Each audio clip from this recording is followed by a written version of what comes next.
Olá, pessoal, sejam muito bem-vindos a mais um episódio do MetaCast, o podcast do Meta Analysis Academy. Hoje eu tenho a honra de receber aqui comigo o Pedro Carvalho.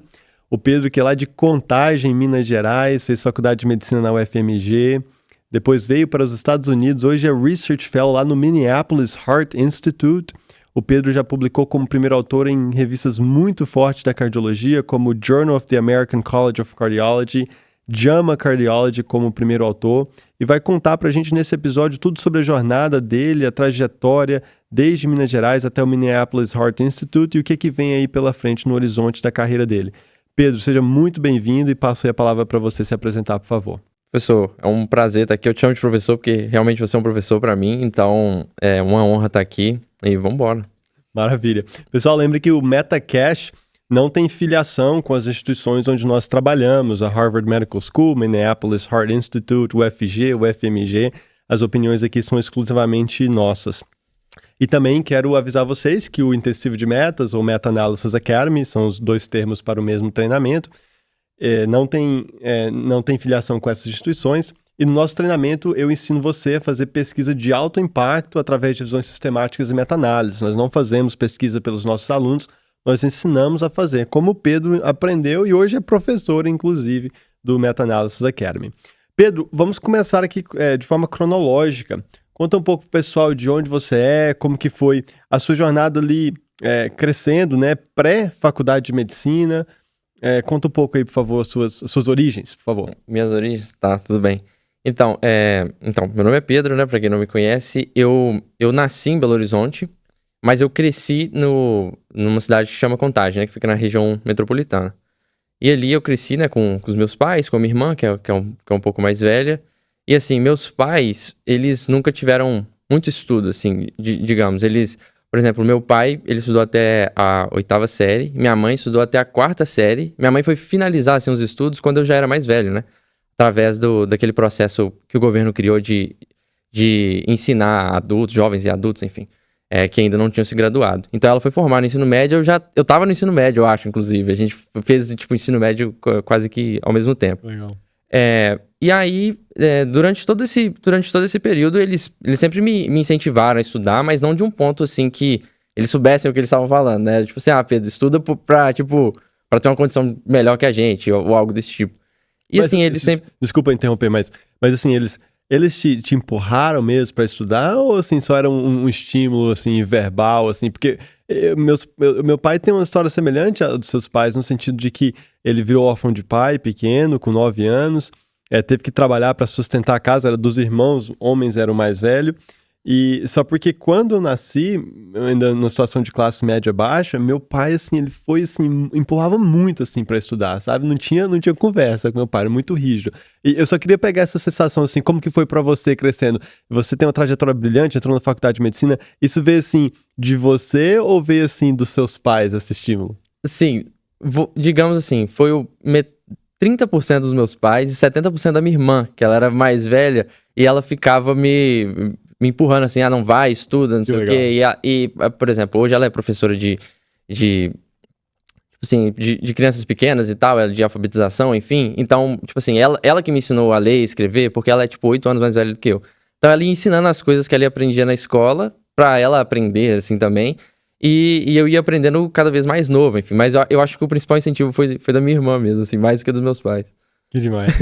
Sensacional. E aí você estudou escola pública, não foi isso? Isso, a vida toda eu estudei escola pública. Muito bom. E o ensino médio também? Quando você decidiu fazer medicina? Então, foi o seguinte, quando eu terminei, né, o ensino fundamental, eu apliquei uma prova para entrar num colégio público federal, né, que em Minas Gerais chama Cefet, eu acho que em outros estados chama Instituto Federal, ou IFE. Uhum. Aí cada estado tem o seu, né.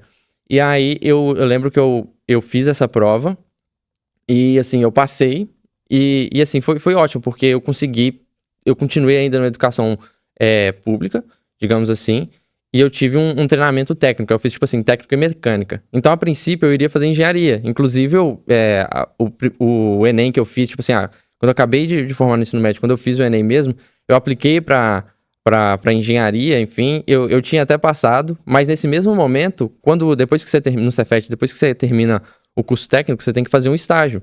Então, antes de entrar na faculdade, tipo assim, eu ia começar a faculdade em março, em janeiro eu tava trabalhando, fazendo estágio. E aí quando eu comecei a trabalhar, eu vi, pô, isso não é pra mim, tipo... eu não quero ser engenheiro. Já tava tudo certo pra entrar na engenharia, então. Já tava tudo certo pra entrar na engenharia. E eu falei assim, pô, não quero ser engenheiro. Tipo, não. Eu vendo os caras, eu falo assim, eu vendo eles no topo da carreira deles, eu falava assim, pô, não quero fazer daqui a 10 anos o que esse cara tá fazendo. Não? Eu não sei, era uma vida que... Eu não via satisfação, assim. Eles poderiam ter satisfação, mas eu não me via eu tendo satisfação com aquele tipo de trabalho, entendeu? Eu queria fazer algo que pra mim fosse mais significativo. E aí, deu, assim, querendo ou não, quando você vem, tipo, de uma base mais humilde e tal, você tenta usar os estudos pra alavancar e tal, e meio que você fica entre 3 opções, né? Tipo, engenharia, direito, medicina, basicamente. Se você parar... Eu sei que isso não é verdade, principalmente no dia de hoje e tal, mas é algo que eu ficava na minha cabeça. Falei, pô, engenharia eu não gostei, direito, de jeito nenhum. Então, assim, pô, vou pra medicina, e é isso. Então, tipo assim, eu nunca tive um sonho de ser médico. Eu não tinha nada planejado, pô, vou fazer medicina, não sei o que, de querer muito, mas foi assim, algo que eu vi que eu teria um futuro profissional muito bom, e que quando eu acabei entrando, eu acabei gostando muito, enfim, e aí acabei me desenvolvendo nessa parte, mas a princípio, assim, sem nenhuma utopia ou nenhuma paixão pela medicina, a princípio. Entendi. É muito comum isso que você descreveu na nossa geração, talvez até hoje no Brasil. Hoje é um pouco diferente, porque tem muito mais faculdade de medicina e tem esse desafio. Mas na nossa geração, eu talvez até um pouco antes de você, os alunos bons, quem estava ali no ensino médio, era isso, era direito ou medicina ou engenharia, né? Meu pai também falava, essas eram as opções. E eu também escolhi medicina, assim, eu não acho que por uma vocação maior, mas assim, eu gostava, me parecia muito interessante a ideia de ser médico. E aí durante a faculdade realmente me identifiquei, gostei muito da profissão, sou muito feliz hoje com a decisão que eu tomei. Mas eu acho que é bem parecida essa nossa história nesse sentido aí. E aí, quando você decidiu mudar da engenharia para a faculdade de medicina, para medicina como carreira, como que foi? Você fez cursinho, entrou direto? Como é que foi? Isso, aí o que acontece? Como eu já tinha feito os vestibulares todos para a área de exatas, enfim, eu tinha aplicado até para alguns de tipo de física e tal, enfim, eu era bem da área de exatas mesmo. E aí depois, quando eu virei assim tudo, eu tive que estudar por mais um tempo, né? Porque eu teria que fazer os vestibulares todos de novo, porque os vestibulares só acontecem no final do ano no Brasil, né? Então eu tive que estudar mais esse período. Eu continuei trabalhando, assim, até metade do ano. E depois eu vi que tava, tipo, ficando meio que inconciliável. Que eu não tava conseguindo estudar, eu chegava em casa muito cansado. E eu falava assim, pô, vou ter que dar um gás. E aí, nesse ano que eu estudei e trabalhei, eu não passei, inclusive, né? Aí eu tentei mais uma vez, eu fiquei muito próximo de passar em medicina, tipo, numa faculdade pública. Eu lembro que eu passei pelo ProUni, né, em algumas particulares, acho que eu passei na PUC de Minas e algumas outras particulares de Belo Horizonte pelo ProUni. E um fato interessante foi que eu passei, eu não avisei ninguém que eu tinha passado, e eu esperei o deadline da aplicação do ProUni acabar. É maluco. E eu falei assim, não, eu vou passar na FMG. Porque era o meu sonho, assim, eu queria passar numa universidade pública. E por que eu entendia que o meio, assim, seria melhor pra mim? Porque seriam, assim, mais... Quando você faz... Eu tinha alguns amigos que fazem ProUni e tal, eles veem que tem uma diferença, assim, entre os alunos que são os bolsistas do ProUni versus os que estão pagando. Então, eu não queria ter essa barreira, ou não sei se existe algum tipo de discriminação. Eu posso estar sendo preconceituoso aqui nessa parte, mas eu não sei. Mas eu já ouvi histórias assim, eu não queria vivenciar isso. E eu tinha um brio, assim, de querer, tipo assim, não, eu quero aquilo e eu vou por aquilo. Nada de errado com isso. E aí, no outro ano, eu lembro que, pô, aí nesse outro ano foi hardcore, assim. Eu estudei muito, muito, e aí finalmente eu passei, entendeu? Eu também, minha vida acadêmica transformou num ano de cursinho também. Eu não passei no final do terceiro ano, estudei em cidade no interior do Tocantins, Paraíso do Tocantins, cidade pequenininha, 40 mil habitantes. E aí lá, assim, era o melhor aluno, vai fazer medicina, e todo mundo pensando que eu ia passar, porque era um bom aluno em Paraíso do Tocantins, não fui nem para a segunda fase da UFG no meu terceiro ano, para medicina. E passei em alguns outros lugares, mas na UFG também não passei. E aí, no ano de cursinho, eu aprendi a estudar. Aí eu também fiz igual você. E aí você não desaprende mais. Aí quem se dedica e persiste nesse caminho durante a vida tem carreiras boas como eu e você. Carreiras boas. Mas pra mim foi o ano de cursinho que transformou a minha vida também. E aí foram 2 anos, então, de cursinho até você entrar na UFMG, né? Isso. Na verdade, no ano que eu estava trabalhando e estudando, eu tava fazendo, era um cursinho online que ele era super barato, então assim, ele não era realmente algo dedicado. Depois, no outro ano que eu fui estudar mesmo, eu fui para um cursinho melhor, que também não era, tipo assim, não era o melhor da cidade, enfim, mas eu usava muito, eu sempre fui muito autodidata, assim, eu não consigo ficar muito tempo prestando atenção em aula.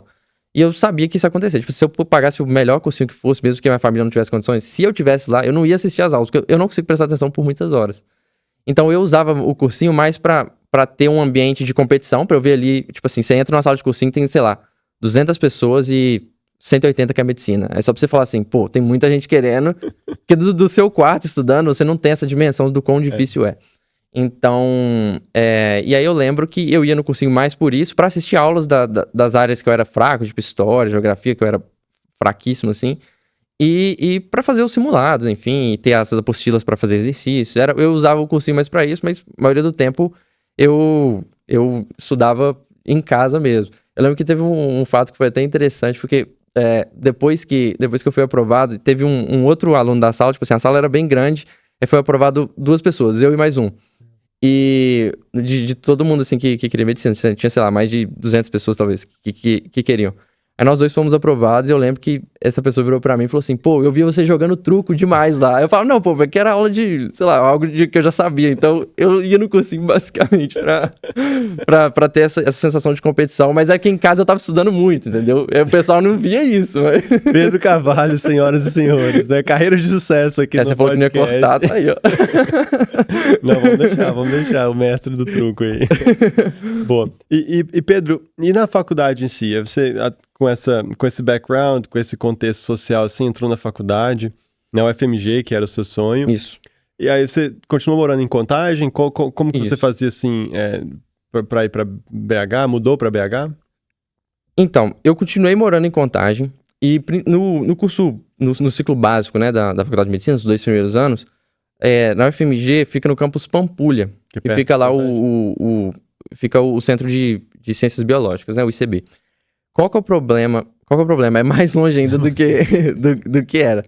Então, assim, eu lembro que eu demorava entre 2h10 a 2h30 só pra ir, e mais esse mesmo tempo pra voltar todo dia. De ônibus. Transporte público.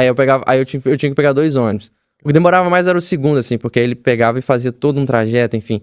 E aí, principalmente esses 2 primeiros anos foram bem difíceis, assim, pra mim. Foi um momento que eu até pensei em desistir da medicina, porque eu tava ficando, tipo assim, muito cansado. E você sabe como... E você sabe como é que é o início da faculdade de medicina, assim, não é nem um pouco atraente. E eu não tava vendo muito propósito, tipo assim, eu vou ficar 5 horas no ônibus pra eu ver uma aula de 2 horas de parasitologia. Aí eu comecei, assim, né, a faltar algumas aulas, enfim, foi um momento meio difícil. Mas depois que mudou pro campus Saúde, né, que fica mais no centro de BH, e aí fica um pouco mais perto de Contagem, apesar de ainda ser longe, mas aí eu poderia pegar o metrô, aí ficou, tipo, mais fácil pra mim nesse momento. De Contagem até o campus Saúde, em torno de 1h40, assim. E aí você continuou isso durante toda a faculdade? Até no internato, assim, 1h40 pra ir, 1h40 pra voltar. Isso. Assim, alguns momentos também, tipo assim, tiveram alguns colegas que, assim, o pessoal tinha carro, às vezes eles ajudavam com algumas caronas e tal, mas a maioria do tempo era indo e voltando de transporte público mesmo. Caramba, impressionante. Rapaz, eu fiz muito transporte público em Goiânia durante os anos iniciais da faculdade. Até nós temos um campus também no ICB, para o ciclo básico, que é bem longe do centro de Goiânia, os Campos Samambaia, e eu pegava ônibus também, uma hora e pouco, mas, assim, 1 ano, né, depois eu morava do lado da faculdade, é impressionante isso aí que você fez, faculdade toda, cara. Eu costumo brincar que eu tenho mais horas ônibus do que muita gente, tipo assim, em termos de idade, eu acho que é difícil alguém me bater. Imagina mesmo, 6 anos fazendo isso, 4 a 6 horas por dia de ônibus, caramba, impressionante. E aí, durante a faculdade, assim, hoje a gente nem falou, né, no começo, mas você hoje é Research Fellow no Minneapolis Heart Institute. Isso. Posição, assim, de muito prestígio, assim. E conta um pouco, assim, de onde que veio essa ambição durante a faculdade para vir para os Estados Unidos, para ser Research Fellow aqui, que é absolutamente impressionante sair de Contagem e ocupar a posição que você ocupa hoje. Sim, sim. Então, depois que, assim, meu interesse com pesquisa, ele começou na faculdade mesmo. Eu lembro que, assim, como eu sempre fui muito ligado a exatas, aí quando a gente teve aquelas primeiras aulas, assim, de ensinar o que era um p-valor, intervalo de confiança e todo, não é só aquela decoreba, mas o conceito por trás, eu fiquei encantado, mesmo que eu não entendesse muito naquele momento, mas eu falei assim, pô, tem como eu associar de alguma coisa a matemática com a medicina. E aí eu comecei a gostar muito disso. Mas a princípio eu via com alguns olhos e assim, eu não me dediquei muito a essa parte. E eu lembro que, a princípio, eu queria fazer residência no Brasil. E aí, assim, um dos critérios que eles utilizam bastante seriam você ter alguma publicação, eles analisam também iniciações científicas, se você tem ou não, principalmente se você tiver uma iniciação científica com bolsa, enfim. É algo que vale no processo seletivo do Brasil. Então, a princípio, eu pensava em continuar no Brasil. E aí, tendo essas informações, eu comecei a procurar por pesquisa, não pela pesquisa em si ou pelo que eu gostasse, mas era mais para me ajudar na parte da aplicação para residência médica no Brasil em si. E aí eu fui fazendo isso e eu lembro que eu comecei uma iniciação científica com a Maria do Carmo, que é a Carminha, né? Eu gosto muito dela, enfim, ela me deu essa oportunidade. A princípio foi sem bolsa, mas aí ao longo da faculdade se tornou um projeto com bolsa. E aí eu continuei, assim, por muitos anos, fiquei talvez quase 4 anos nessa iniciação científica, assim, desde o início da faculdade mesmo. E fui até, basicamente, o último período, quando eu pedi pra sair, falei, tô formando e eu tenho que sair, né? E aí, me ajudou bastante, assim, a ter um interesse. Mas o meu papel lá, assim, não era muito importante, né, no grupo de pesquisa. A gente ajudava, assim, com o banco de dados e com a coleta de dados, basicamente disso. Basicamente isso, né? Eu tive 1 ou 2 publicações a partir disso, mas assim, o que impactou mesmo a minha carreira de pesquisa ao longo da faculdade, que eu descobri no 9º período, foi ver um anúncio seu no Instagram da primeira coorte, né, do Meta-Análise Academy. E na época era só intensivo de metas, né? Não tinha nem Meta-Análise Academy. Não tinha versão em inglês ainda. Você foi um dos pilares aí das forças determinantes dessa transição pra gente pro inglês também. Então, naquele momento que você fez o intensivo de metas, primeira edição, eu acho, quais resultados concretos você já tinha em pesquisa? Você talvez já estava nessa iniciação científica aí, estava aprendendo bastante, tem o networking, conhecendo pessoas boas, como a professora que você mencionou. Em termos de publicações concretas, nome no PubMed, primeiro autor, apresentações em congressos internacionais como esse aqui, o American Heart Association, já tinha alguma coisa palpável ou não? Naquela época, eu tinha um abstract que eu apresentei, que veio de uma outra iniciação científica que eu fiz. Eu apresentei um abstract no Congresso Brasileiro de Neurologia, e aí estava na época da pandemia, então foi online. Então, assim, contou ainda menos.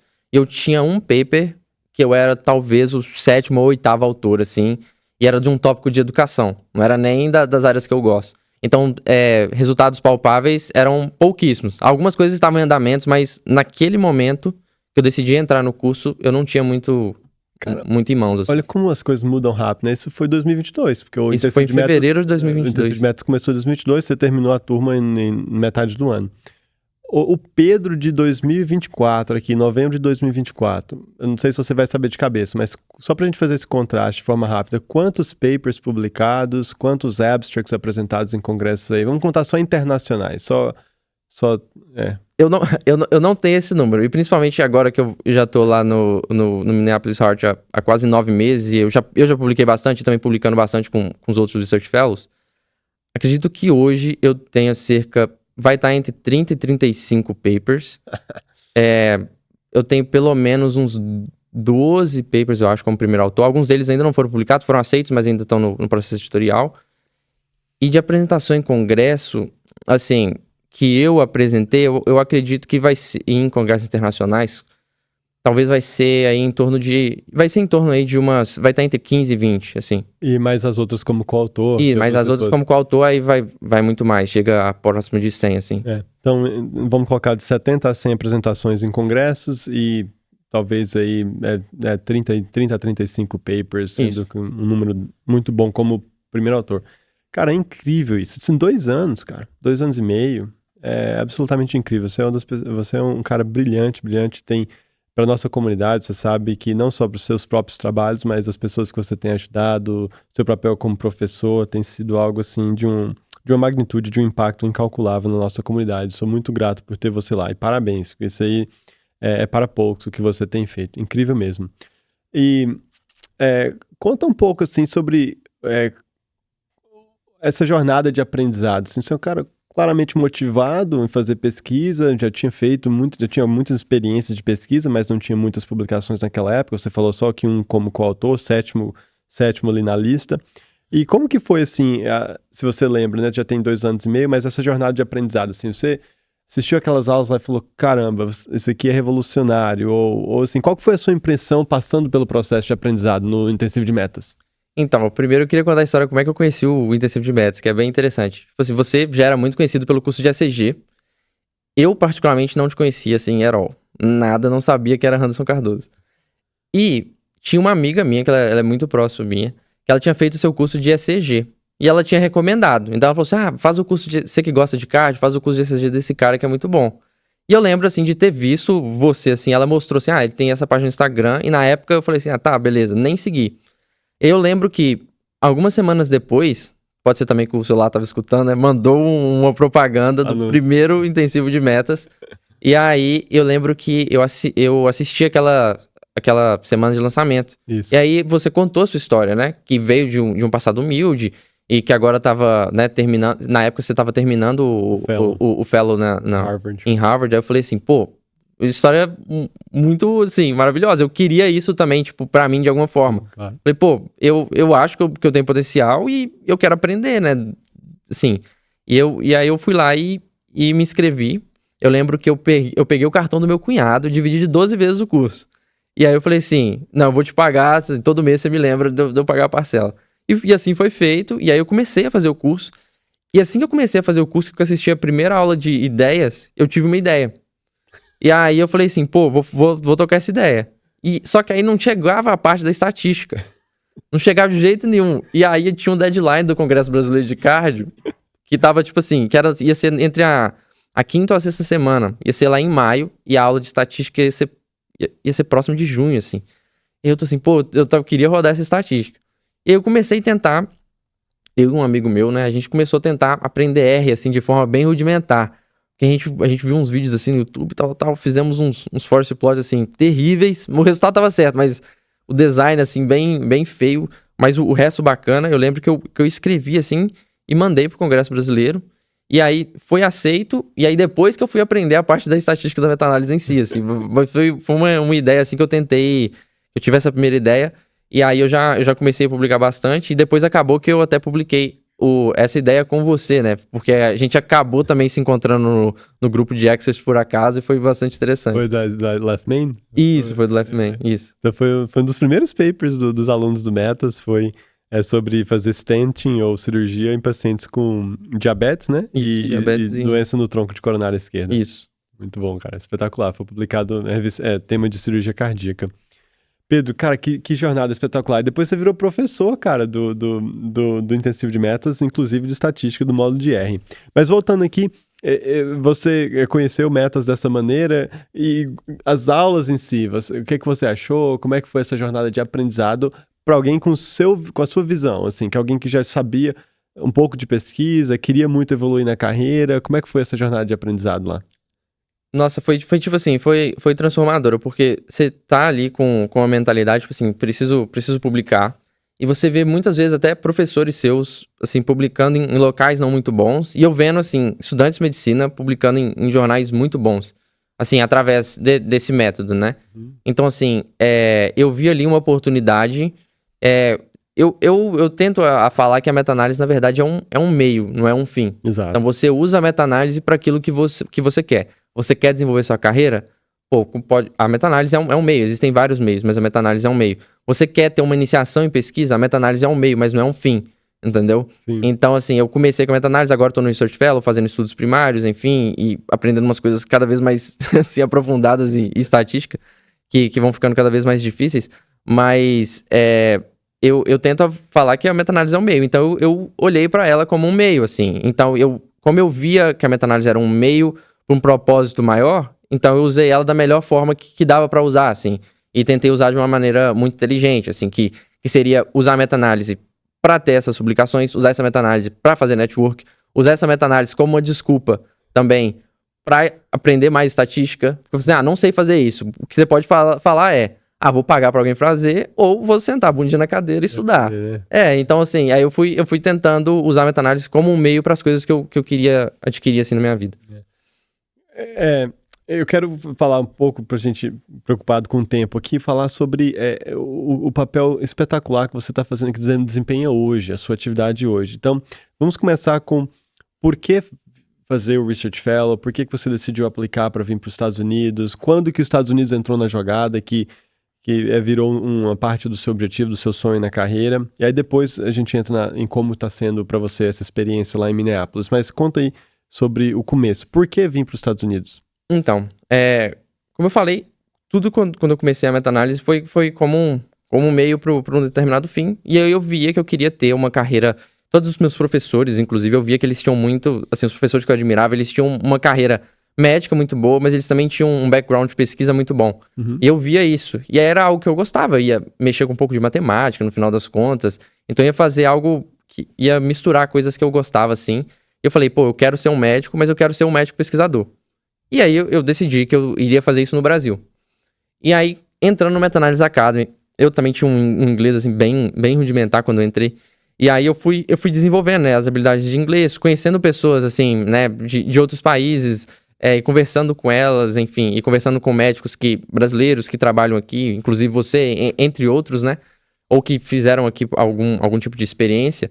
Eu decidi que, se eu quisesse ter de fato essa experiência científica, médica científica, eu teria que vir para um país que tivesse suporte. Infelizmente, no Brasil, a gente tem alguns centros com isso. Por exemplo, o Einstein é um deles, o INCOR.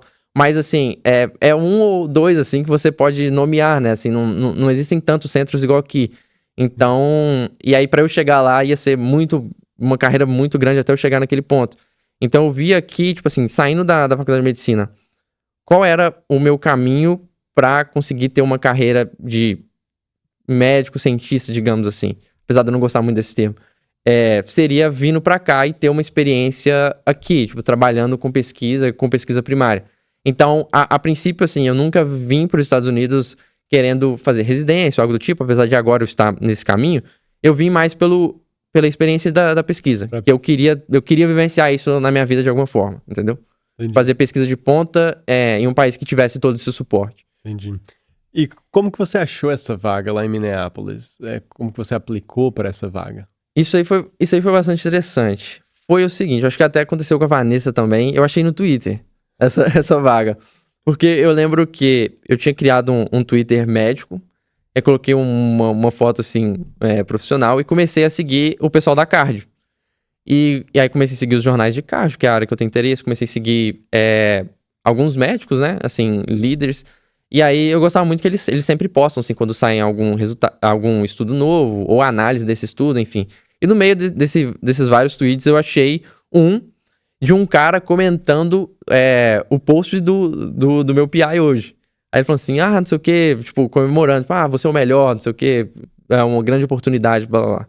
Eu falei, aí quando eu vi, eu segui esse cara também, que no bolo lá que eu tava seguindo muita gente, eu tava seguindo ele. Eu falei, nossa, eu fui lá e cliquei e apliquei, assim, mas sem nenhuma esperança de que já tinha a vaga postada, então, no Twitter, foi postado no Twitter. A vaga foi postada no Twitter, mas tinha um link para um portal para você fazer o upload dos seus documentos. Entendi. Aí foi por meio desse... Entendi. Só rapidamente, quais foram os elementos dessa aplicação? Você escreveu provavelmente um personal statement, cartas de recomendação, teve entrevista? Eles pediram 2 cartas de recomendação, pediram currículo e tiveram 3 entrevistas, apesar de que a terceira foi muito assim, HR, né? Era só pra definir como é que as coisas seriam. Então eu coloco que foram 2 entrevistas, 2 cartas de recomendação e análise de currículo. O personal statement, assim, apesar de eu ter enviado não era algo que eles pediram. Entendi. Nessa análise de currículo, nesse processo seletivo, assim, já surgiu ali algum comentário sobre a sua habilidade de produzir pesquisa, de já ter publicações? Você naquela época já tinha alguns resultados? Sim. Inclusive, eu tive uma primeira entrevista que foi basicamente para eles me conhecerem, porque aí eles falam assim, talk about you or something like this. Então, era mais nesse sentido para eu me apresentar, para mostrar, né, quem eu era. E na segunda, eles já tentaram focar, assim, o que você sabe, o que você pode trazer. Que aí depois eles já foram filtrando, né? Eles filtraram assim, vamos filtrar as pessoas primeiro, depois, quando a gente filtrar as pessoas, vamos as habilidades. Sim. E aí, na segunda entrevista, eu lembro que, assim, na época eu tinha publicado aquele paper no Jack, assim, pelo menos foi, tipo, 2 semanas antes. Foi depois do paper do E aí a segunda entrevista foi basicamente como você publicou no Jack na Faculdade de Medicina no Brasil. Essa foi a pergunta, tipo assim. E aí eu fui contando a história. E aí foi basicamente contando essa história. Eu acho que eles identificaram ali algumas habilidades que eu poderia ter e me selecionaram, assim. Pessoal, o Jack é o Journal of the American College of Cardiology, uma das principais revistas da cardiologia. Eu nunca tinha tido uma eu já tinha tido uma publicação no Jack antes, perdão, mas assim, é uma das revistas mais difíceis de ter publicação na cardio, e o Pedro, ainda na Faculdade de Medicina, publicou como primeiro autor uma meta-análise que foi ideia dele, a estatística foi principalmente dele, a escrita, enfim, ele teve autonomia, liderou esse projeto junto com Douglas, outras pessoas sensacionais ali do intensivo de metas.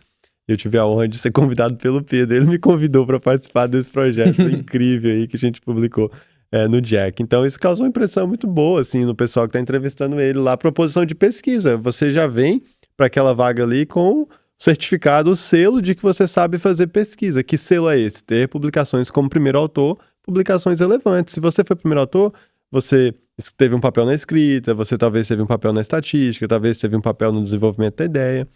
Isso seguramente causou uma boa impressão pro pessoal. Assim, a segunda entrevista foi basicamente, eu só falei sobre esse paper, e aí, por algum motivo, eu tinha esquecido meu violão no fundo, aí o PI toca o violão também, e ele falou assim, viu o violão lá, que tipo de música que você gosta? Aí foi mais 5 minutos falando de música, e foi isso. Essa foi a segunda entrevista, assim, basicamente. E tem quanto tempo que você tá lá em Minneapolis? Vai fazer 8 meses agora, 8 meses. O centro que o Pedro está lá é o Minneapolis Heart Institute, é um dos programas mais fortes dos Estados Unidos em cardiologia, uma mistura de privado e acadêmico, onde tem muito dinheiro, que é importante aqui para pesquisa. O dinheiro da indústria. Dinheiro da indústria, dinheiro de cuidado do paciente mesmo, eles geram um volume clínico muito grande. E também fazem pesquisa de ponta lá, tem uma das melhores pessoas na imagem, na coronária, hemodinâmica, estrutural, é um centro espetacular. Conta aí, Pedro, como é que tá sendo a experiência de ser Research Fellow num lugar desse, com as pessoas ali à sua volta? Assim, quando eu tô lá, assim, às vezes eu não acredito, sabe, assim, todas as oportunidades que isso criou pra mim, porque tinha algumas coisas assim, essa era uma vaga meio que, digamos, escondida, e era pra um tópico super específico, né, que era pra doença arterial coronariana, e a gente faz pesquisas bem específicas, assim, e seria bom se eu fosse, por exemplo, um cardiologista de formação, ou já cardiointervenção. E eu lembro que eles me selecionaram basicamente pelo meu background de pesquisa e o que eu poderia fazer, e eu lembro, assim, eles soltaram depois de um tempo, conversando com eles assim, né, eles falaram que ficaram entre 2 pessoas. Era uma médica cardiologista, que era inclusive grega, né, que é o país do PI. E entre eu, que tava vindo do Brasil, não tinha nem formado na faculdade ainda, mas eu tinha um background de pesquisa e ela não. Tipo assim, por mais que ela vai conseguir ler TC de coronária, vai conseguir fazer tudo, mas e a publicação? Entendeu? Então, eles falaram assim que apesar de eu ter esses déficits pra vaga que eles estavam procurando, né, ele não é um cardiologista em si, mas ele pode trazer algo do ponto de vista de estatística, enfim, de produtividade que a gente está precisando. Sim, espetáculo. Eu tive a oportunidade ao longo do meu tempo no Brigham, como cardiologista, como especialista na imagem, de selecionar pessoas para vagas, tanto clínicas quanto de pesquisa. Na vaga clínica, é a vaga do Fellow em imagem cardíaca, a área onde eu sou attending, e na pesquisa é mais diverso, é mais geral. E quando a vaga é de pesquisa, é o principal elemento disparado, além do pessoal, assim, se é uma pessoa que parece estranha, que assim, tem dificuldade com a comunicação, que levanta red flags de personalidade, isso aí é meio que um absolutely not, a pessoa tá fora. Agora, tirando isso, ter pesquisa e publicações como primeiro autor, ou seja, refletindo as habilidades de pesquisa, disparado o principal elemento, muito mais do que ter feito step ou não ter feito step, nota alta ou não. ou só ter experiência clínica ou não ajuda, mas como você falou, foi perfeito o seu exemplo. É ter publicação que é o principal determinante de você ser aceito por uma vaga dessa. Sim, sim. E algo que, assim, eu costumo brincar, assim, que as pessoas às vezes não sabem. Por exemplo, existem muitas pessoas que hoje são líderes mundiais na área da cardiologia, enfim, e em várias outras áreas, que eles publicam muito, publicam no New England, Circulation, Jack, enfim. Mas eles têm alguma pessoa por trás fazendo a parte da estatística, entendeu? Eles mesmos, talvez eles não... Eles entendem o conceito, mas eles pegarem pra fazer, talvez eles nunca tenham feito. Se você traz isso, e é algo até que o André Zimmermann falou, né? Se você traz isso pra mesa, se você traz esse elemento X, esse conhecimento a mais, é algo muito valioso pra eles. Sim. Tipo assim, eu sei tudo dessa área, mas fazer esse gráfico aí eu não sei. Entendeu? Tipo, o cara sabe fazer coisa muito mais complexa e no R é, sei lá, vou fazer aqui 50 linhas de código, vai sair algo e o cara vai ficar assim, pô, como é que você fez isso? Então, assim, se você traz esse tipo de elemento, é muito valioso pra eles, porque eles estão procurando por esse tipo de habilidade. Então, é algo que eu digo, assim, a meta-análise é um meio pra você iniciar na pesquisa, mas pra você, se você quiser uma posição de pesquisa em si, provavelmente dito, quero continuar com pesquisa, meta-análise é um dos tipos de pesquisa. Existem coisas muito mais além, e aí você pode usar a meta-análise como um start inicial, principalmente para ter volume de publicações e mostrar que você sabe escrever, sabe sobre o método científico, e depois você tentar aprofundar em outras coisas também é muito valioso. Foi o que aconteceu na minha carreira, o que está acontecendo na sua. Antes de vir gravar esse podcast aqui, eu estava no Investigator Meeting da Novartis como Principal Investigator do nosso centro, lá no Brigham, de um estudo sobre estenose aórtica e lipoproteína A, sou o PI local. E eu nunca imaginei que isso ia acontecer na minha carreira. Eu vim lá de Paraíso, Tocantins, fui fazer faculdade em Goiânia, nunca imaginei ocupar a posição que eu ocupo hoje. E em termos de pesquisa, foi a meta-análise que abriu a porta para eu fazer isso aí. Eu publiquei muita meta-análise como residente, entrei no Johns Hopkins para fazer cardiologia, você fez meta-análise, muita meta-análise, inclusive o paper do Jack, abriu a porta para fazer Research Fellow, e hoje não tem limite para o que você faz, com o grupo com quem você trabalha hoje, com as pessoas, com as habilidades que você tem, não tem limite. Mas como foi para você, foi para mim, que a meta-análise foi a porta de entrada para esse mundo de pesquisa aí. Sim, sim. Você mencionou o R, os códigos, gerar os gráficos. Compartilhe um pouco como tem sido a experiência de ensino no Meta Academy. Você que é o nosso professor junto com o Douglas do módulo de R. Enfim, como que tem sido essa experiência, assim, de dar o apoio para os alunos, ensinar essa parte de estatística mais avançada dentro do Meta Academy? Sim, sim. Eu lembro até do convite que você fez, e eu devo muito a tudo que eu sei, assim, ao Douglas. O Douglas foi o cara que... Eu lembro que, só para contextualizar, pessoal, eu lembro que a gente, no primeiro programa de experts, né, do Meta Academy, um cardiologista tinha selecionado um grupo, assim, né, de alunos do intensivo de metas. E aí depois ele não ia conseguir tocar, né, o barco com esses alunos. E aí eu lembro que você, assim, por ser muito responsável por tudo que você faz, você foi lá e falou assim, pô, não vou deixar esses meninos soltos, né? Tipo assim, eles estavam felizes porque eles seriam um expert, agora eles não vão ter ninguém. Eu lembro que você foi lá e fez essa reunião com a gente, e foi ali que eu conheci o Douglas. E como a gente tava no mesmo grupo de experts, a gente acabou virando, assim, muito amigo, que a gente tinha muitas ideias, assim, em comum, e pensamentos, assim, filosofias de vida muito, muito em comum. E eu lembro que ele tava fazendo umas coisas no R, assim, que pra mim eram, assim, impressionantes, né? Aí eu falei, pô Douglas, como é que você aprendeu isso? E aí ele foi me ensinando, e aí depois eu vi ele fazendo as coisas, eu falei assim, pô, se ele tá fazendo, eu também quero fazer. Era mais nesse sentido, assim. Eu falei, pô, o cara tá fazendo isso daí, a meta dele tá fazendo uma meta super complexa, fazendo um monte de análise. Eu falei, pô, eu quero fazer algo nesse sentido também. E eu lembro que a gente começou a tentar aprender R, e como a gente tava no mesmo grupo que você, depois você falou, pô, pessoal, vocês poderiam gravar umas aulas. E foi algo assim, bem, né? Inicialmente foi amador, né? Um bate-papo, assim, depois, né? Tipo assim, pô, grava umas aulas aí. A gente gravou, e aí depois a gente fez uma estrutura, enfim. Mas eu lembro que no início foi assim, e a experiência, assim, tem sido ótima, assim. Eu acho que muitos dos resultados que alguns alunos do Meta Academy estão tendo hoje tem muita relação com isso do R, porque a gente consegue fazer gráficos visualmente mais bonitos, fazer análises mais aprofundadas, e tudo isso chama muita atenção do revisor. Então, acho que essa parte do R ajudou a alavancar muito os resultados do Metas, e assim, é uma honra ter sido parte disso, né, e de ter ajudado nesse processo, e também Eu digo que 80% desse trabalho foi do Douglas, assim, ele que foi o pioneiro mesmo, assim. Aquele momento da nossa história, em 2022, quando terminou a sua turma, nós começamos a trabalhar juntos naquele grupo de experts ali, foi um ponto de inflexão para todos nós, né? Você, o Douglas, né, a Carol, que estava naquele grupo, a Liz, né, outras pessoas ali. Realmente foi um prazer para mim trabalhar com vocês, e a gente teve vários papers que saíram daquele grupo nosso, fazendo nossas reuniões lá domingo, 7 da manhã. Mas o interessante também é que realmente foi um ponto de inflexão na história do Meta Academy, porque a partir dali nasceram as aulas de R. Inicialmente, na primeira edição, tínhamos só o Review Manager, que é um software mais simples. E você e o Douglas realmente lideraram essa parte e concordo contigo. Tem tido uma influência, sim, de uma magnitude incalculável nos resultados dos alunos. Eu sou muito grato a você e o Douglas por essa parceria que nós temos tido aí ao longo dos anos.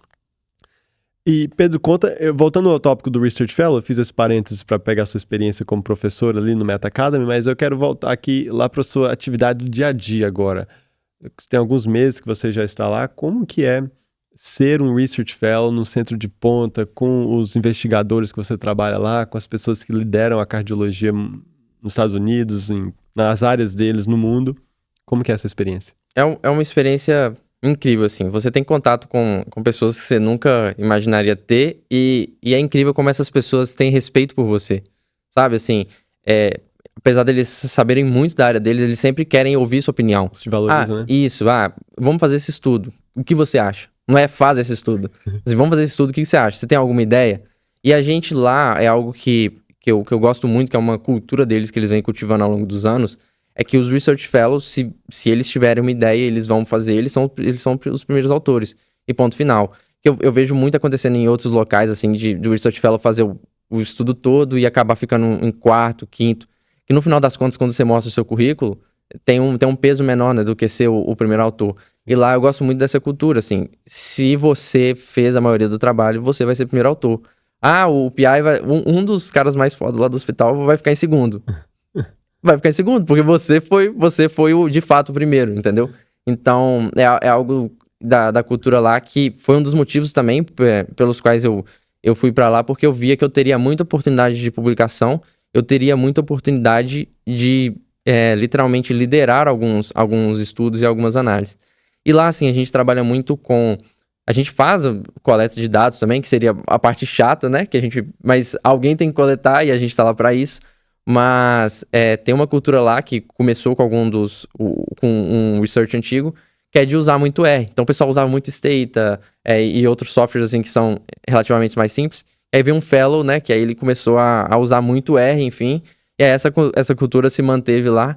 Então assim, muito do que eu sei hoje de R eu aprendi com ele, né? Hoje ele já saiu, já tá fazendo residência, mas eu aprendi muita coisa com ele. E aí eu tento também me desenvolver nessa área, porque eu vejo que é algo que vai ser valorizado assim ao longo dos anos. E se eu conseguir, né, ao longo dos anos, eu não tenho nenhuma credibilidade, digamos, clínica ainda, porque eu não fiz nenhum treinamento.